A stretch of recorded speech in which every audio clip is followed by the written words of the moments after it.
Chapter 1. The tide at midnight. The sea was breathing against the shore like a creature half asleep. The wind that rose from the dark water carried the faint scent of salt and sugarcane, the perfume of the island itself. Havana's lights flickered far away, a trembling constellation mirrored on the surface of the bay. Darma stood at the edge of the wooden pier, his hands buried in his shirt pockets, his gaze steady toward the horizon. He could hear the low hum of the engines from their small fishing vessel anchored beyond the reef, La Luna Azul, painted in flaking blue letters on her side. She was an old boat, but she had heart. She had been theirs for 5 years of secret crossings. He was not a man of many words. The crew said he spoke like the sea, quiet, deep, and unpredictable. Tonight, his silence held weight. The moon climbed slowly over the ocean, silvering the world. Behind him, footsteps on the boards, soft, measured, familiar. "Capitan," said Manuel, his first mate, his voice low. "The crates are sealed. We checked twice." "Everything's ready," Darma nodded. "Good, no mistakes tonight." Manuel smiled faintly. "There never are." It was true. Their work was clean, disciplined, almost ritual. They smuggled goods that were not dangerous, rum, tobacco, medicines, but forbidden all the same under the tightening grip of foreign embargoes and local politics. For them it was survival, not defiance. A long pause stretched between them, filled by the whisper of waves against the pylons. Somewhere inland, a radio was playing slow bolero music, the singer's voice melting into the night air. Darma closed his eyes for a moment. He could picture Havana's narrow alleys at dawn, the peeling paint, the smell of roasted coffee, children running barefoot across cobblestones. That was what this was all for, to keep those streets alive. "Let's go," he said finally. They walked down to the small rowboat waiting at the pier's end. Manuel pushed off first, the oars dipping into the black water, each stroke cutting moonlight into ribbons.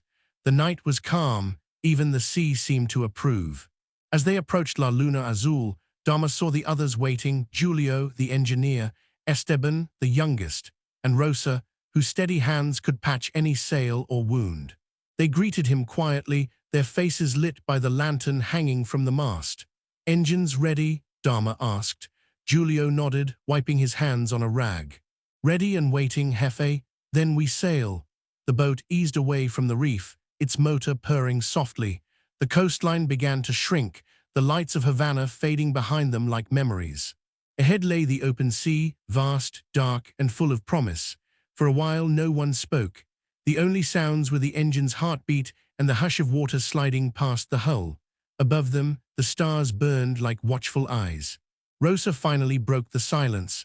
"It's a good night for travel," she said. "It is," Darma replied. "The sea knows when we mean no harm." Manuel chuckled. "Then let's hope she stays in a kind mood." They all smiled. In this work, superstition was as essential as fuel. The ocean had moods, every sailor in Cuba knew it, and tonight she seemed almost tender. Hours passed.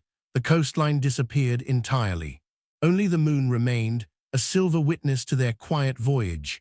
Darma took the helm, his eyes steady on the compass. Each mile carried them closer to Cienfuegos, where their contact awaited, and farther from the world of politics and patrols.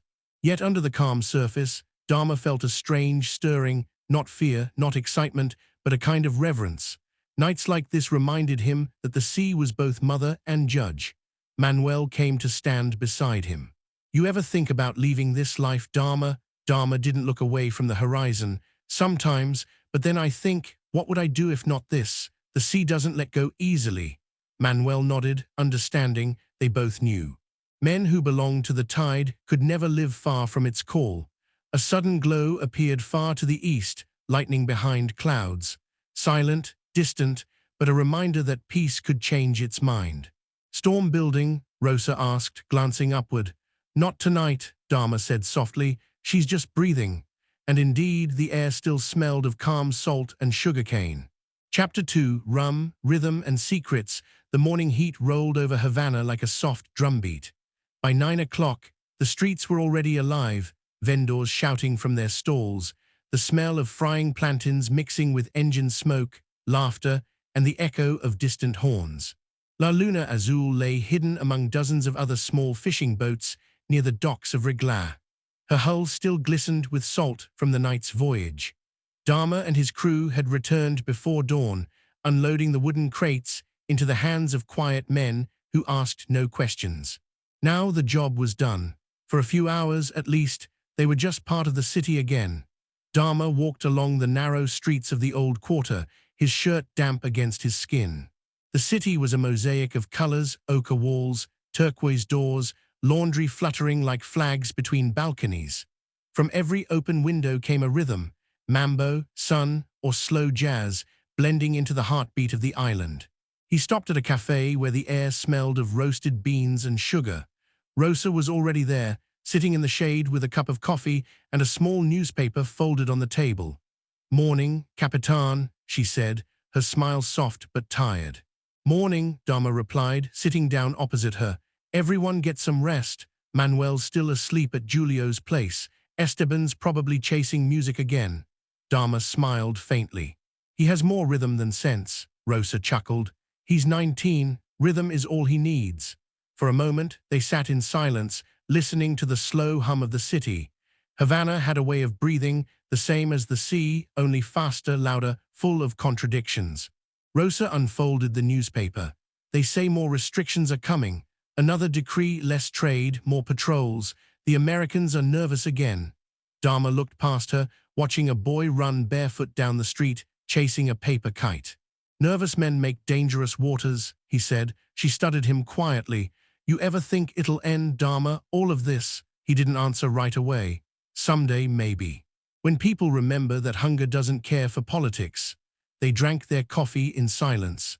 The clatter of a passing car, the laughter of two women at the next table, the smell of tobacco, everything felt suspended in the heavy morning light. Rosa finally stood. "I'll go check on the boat. You should rest too." "I will," he said, though they both knew he wouldn't. When she was gone, Darma lingered. He took out a small leather notebook from his pocket, old, worn, salt-stained. Inside were lists, names, places, dates, cargo weights. But between the lines, scribbled in a rough hand, were short notes about the crew, the weather, and sometimes a single word. Faith, he flipped to a blank page and wrote. The tide was calm, Rosa steady, Manuel true. He paused, then closed the book gently. The sound of a trumpet drifted from a nearby bar, slow, sorrowful, but alive. Music had always been the soul of Havana, and even now, amid tightening borders and whispered unrest, that soul refused to die. Around noon, the crew gathered again at a warehouse by the docks. The place was old, built of stone and corrugated iron, its walls covered in faded posters of boxing matches and rum ads. Julio had spread out a map on a wooden table, his finger tracing the southern coast. "Our next run should be easier," Julio said. "Cienfuegos to Trinidad, calm waters, few patrols." Manuel frowned. "Easier? That's what you said last month." Julio grinned. "And we're still alive, aren't we?" Rosa arrived, her hair tied back with a red scarf, sleeves rolled up. "Engines need oiling. The left one's coughing again." "I'll handle it," Julio said. Darma watched them with quiet pride. They were more than a crew. They were a family built by tides and trust. Each had their reasons for staying in this life, debt, duty, or dreams too fragile for daylight. He unrolled another piece of paper, not a map, but a letter. The handwriting was delicate, almost feminine. "What's that?" asked Manuel. "From an old friend in Santiago," Darma said. "She says there's work there, supplies needed for villages cut off by the blockade." "Medicines mostly," Rosa nodded. "We can do that. It's better than rum or cigarettes." Julio raised an eyebrow. "Better maybe, but not safer." "No," said Darma, folding the letter, "but right." The word lingered in the air like smoke. They all knew what it meant. That night, they would sail again. Chapter 3, the journey to Cienfuegos. The sea at dawn had a soft silver glow, the kind that made the world look fragile, like a painting waiting to be touched. La Luna Azul cut through the calm waters with the ease of a familiar rhythm, her engines humming in harmony with the gulls above. Darma stood at the bow, feeling the spray on his face. The previous nights had left a thin layer of exhaustion on him, but there was no time for rest now. Every mile was measured, every moment a careful balance between trust and instinct. Rosa moved along the deck, checking the crates. Her hands were sure and steady, as if the wood itself obeyed her touch. "Everything secure," she called, her voice carrying over the quiet waves. Giulio was at the engine room, his hands coated with oil, listening to the heartbeat of the old motors. Manuel stood near Darma, eyes scanning the horizon, alert for the faintest hint of patrol boats or sudden storms. The journey to Cienfuegos was not long, only a few hours along the southern coast, but every trip was its own test. Currents could turn, winds could shift, and the unpredictable sea was a teacher they never wanted to anger. "Do you ever get tired of this?" Manuel asked softly. "The waiting, the risk?" Darma considered the question. "No, not truly. This is how we honor the city, how we honor ourselves." Rosa paused in her work and glanced at him. "And the people waiting for the supplies, they don't know who we are, but they will feel the difference."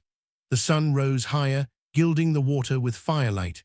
Shadows of the crew stretched long across the deck, but there was no darkness in their hearts, only the quiet determination that had carried them through countless nights. At one point, Darma climbed to the small crow's nest, surveying the horizon with a practiced eye. He spotted a thin line of smoke in the distance, another fishing boat, probably heading in the opposite direction. For a moment, he allowed himself to imagine the lives aboard that vessel, families and laughter, worries and dreams. Then he shook the thought away. Every journey had its own rhythm, and theirs was careful, deliberate, and loyal. No tricks, no betrayals, only the trust between them and the sea. By midday, they reached the narrow channel leading into the Bay of Cienfuegos. The water deepened, changing from dark blue to a brilliant green. The city rose in the distance, a quiet collection of buildings and docks, smoke curling from chimneys, children laughing in the streets. Darma exhaled, feeling the tension in his shoulders ease slightly. "We are almost there," he said. Rosa smiled, wiping her brow. "The hardest part's done, now it's just delivery." Giulio emerged from the engine room, hands black with grease, engines holding steady. "We'll be at the dock before nightfall." The crew moved with calm efficiency, unloading crates and preparing for the handoff. There was a quiet pride in their work, not the pride of wealth or recognition, but the pride of doing right, of keeping promises, of navigating a world that often seemed bent on making them fail. Darma paused, watching the waves lap against the hull. He thought of Havana, of the narrow streets and music-filled alleys. He thought of the letters, the gratitude of unseen people waiting for help. And he thought of his crew, Rosa, Giulio, Manuel, Esteban, all bound together by loyalty stronger than fear. The tide carried them forward, steady and forgiving, as if it approved of their purpose. And for the first time in many nights, Darma allowed himself a small smile. Chapter 4, Winds of the New Dawn. The morning air smelled of salt and rain, a promise and a warning both at once. Dark clouds had gathered along the horizon, twisted in shapes that seemed almost alive, and the wind whispered through the rigging of La Luna Azul like an old friend warning them to prepare. Darma stood at the helm, his hands steady on the wheel. Behind him, Rosa and Manuel secured the crates, their movements synchronized and calm despite the gathering storm. Giulio checked the engine with quick, precise gestures, while Esteban ran lines across the deck, tying ropes tight against the inevitable gusts. "You feel it?" Rosa asked quietly. "The wind, it's changing," Darma nodded, scanning the horizon. "Yes, but it's not a threat we cannot handle. We sail together, that's our strength." The crew had learned long ago that the sea demanded respect, not fear. Every storm was a test, but it was also a teacher, revealing character, loyalty, and courage. The first drops of rain fell as they approached the open waters beyond the bay. Tiny at first, then heavier, until the deck gleamed like polished wood and the sails shivered in the wind. "Hold fast," Darma called.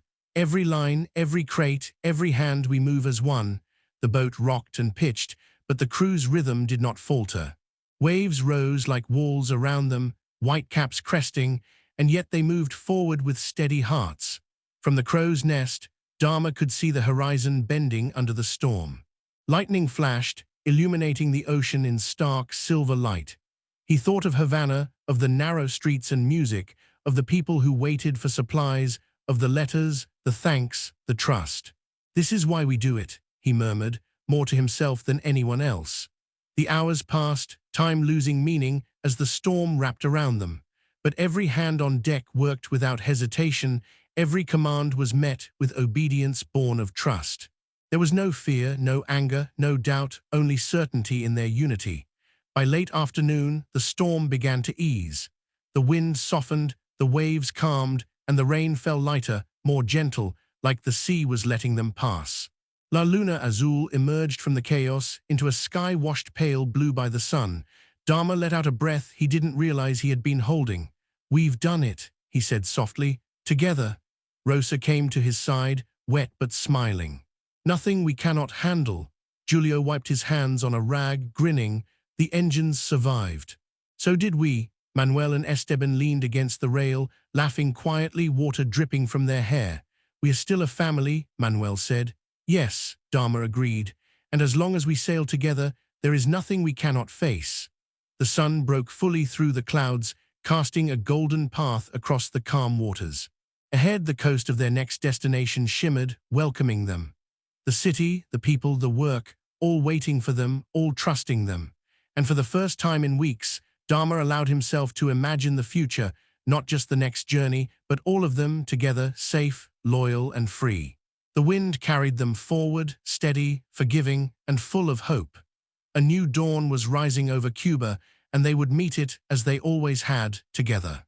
Epilogue: the horizon ahead, the sun rose gently over Cienfuegos, painting the docks in soft gold. La Luna Azul rested quietly in the water, her hull kissed by the morning light. Darma looked at his crew, Rosa, Julio, Manuel, and Esteban, and saw not only friends, but a family forged by tide, trust, and countless journeys. The storm had passed. The deliveries were made. And though the sea would call again, the city would thrive, hearts would remain loyal, and the wind would always carry them forward. Together, they faced whatever horizon lay ahead, steadfast, united, and free.